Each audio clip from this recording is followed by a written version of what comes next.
So now I will show you how to import these templates to your store.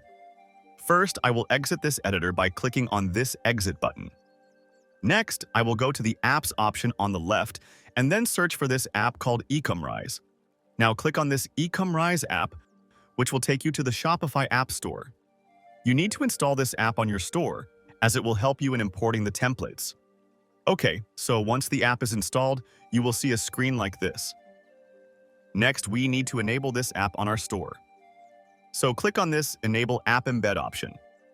This will take us to the Shopify store editor where we need to make sure that these two options are enabled, and then we need to click on this Save button.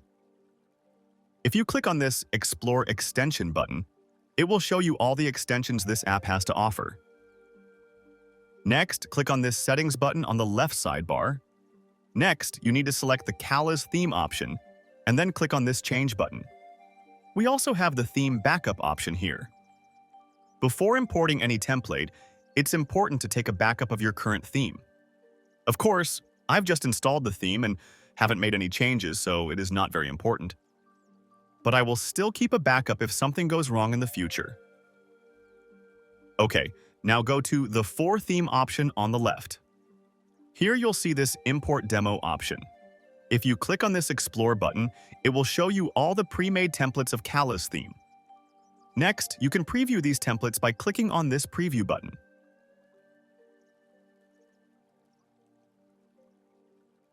Make sure to preview the product pages too, as it is the most important part of your store. And once you find a template of your liking, you can simply click on this Select button. Next, you need to check this confirmation box and then click on this Import button. Now, it will take some time to import the template to your store. A few moments later. Once it's done, you can click on this Preview button, and you'll see that the template is successfully installed. Of course, the products are not imported here, as they are only available for sample. If you click on this Customize button, it will take you to the store editor where you can make changes to it as per your need. I have already created a detailed tutorial on how to set up a branded Shopify store using the Kalles theme in just 40 minutes. So, if you are interested, simply click here to watch the full video.